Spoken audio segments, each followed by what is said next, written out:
So, how was it? Um, what was it like, basically starting the online business and getting that up and going? Um, it's been a process. It's kind of I think it'll always kind of feel like it's in So, progress. how long ago did that start? Uh, I mean, I got on Instagram as far as for the specifically woodworking stuff probably 2 years ago, and then since then, I mean, I bought like the website and the domain probably about a year ago. Okay, so Uh, it's still relatively new. yeah, but I didn't. I mean, I had it, set it up live months ago, maybe 6 months ago. Okay. I think it was kind of a quarantine type of like, okay, Good like, project. yeah, how much longer can I put this off? Like, I have a little bit more free time. Like, I should probably just get this over with, So, jump in. how expensive are the wood materials for the projects you create? Because I'm guessing you're not getting the free scraps anymore. I actually am. Oh, really? Yeah. That's So cool. that, yeah, a lot.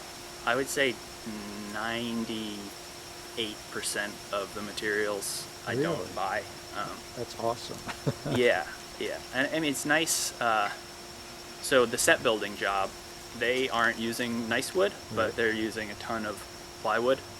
Um, and also the so the photos that the products that they sell are it's kind of like a Pottery Barn Uh-huh. type stuff. So it's a lot of hardware and drawer hardware and stuff like that. But they also have tables and desks and things that they sell.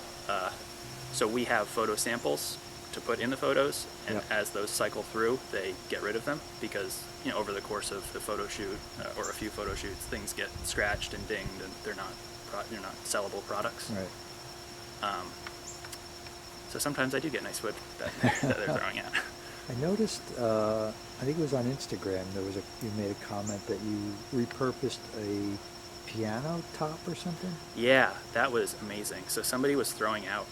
They, it seemed like they disassembled a piano and they just put it out for garbage. Right.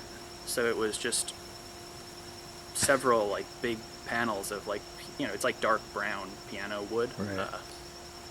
So I took that and I made a few things with it, and I tried to kind of keep the finish intact so it looked like a piano. Right.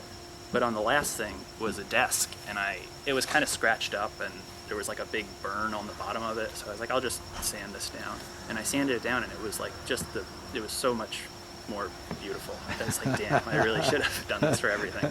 It's like really pretty, like mahogany or sapele kind of veneered, and it was just amazing. Cool. Um, but yeah, that was sitting in my basement for a year before I did anything with it. Wow. But yeah, so the materials, just keep an eye out. I mean, I'm kind of every time I like walk by a dumpster, I'm like, is there anything cool in there?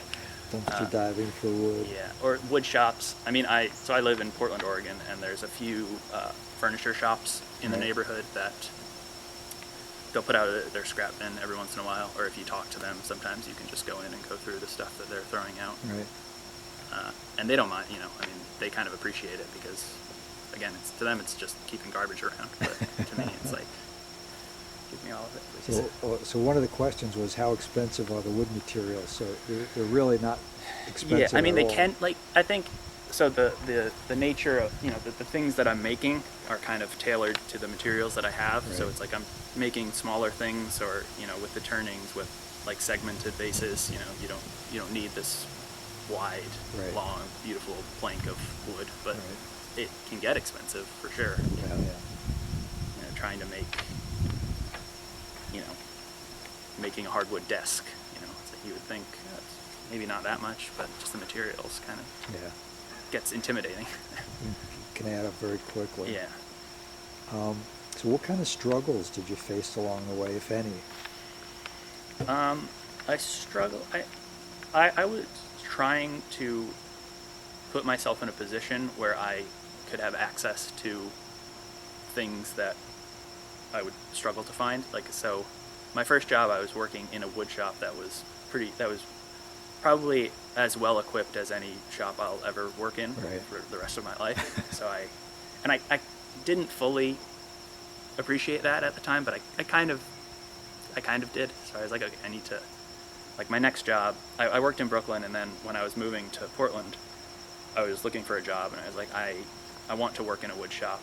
It doesn't really matter what I'm doing, but I want to have access to these Right. things, because I was trying to build a wood shop, and it's just hard. Those machines are so expensive. Absolutely. So you're going through Craigslist, and you're trying to find things, and you're trying to figure out, can I restore something? Like, can I get something cheap? But Yeah. I'm not an engineer. I don't know about that. So And a lot of these things are really tough to find parts on now. yeah. So, So the thing that I struggle with most is like just having access to the equipment. And I guess marketing is like a huge struggle.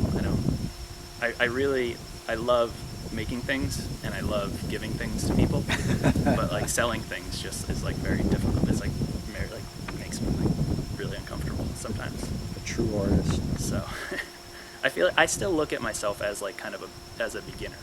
Right. Like, I've been doing it for less than 5 years, and the way I look at it is like the difference between somebody who doesn't know anything about woodworking and me is like pretty large, because they have no idea really what's going on. So they Right. see something and they're like, oh, this is so beautiful. But the difference between me and like somebody that I am looking up to and admiring, like, it seems like miles versus like I'm one step away from this person, and it seems big when Yep. you're looking at it, but it's like there's just so much It's a journey. that you really need to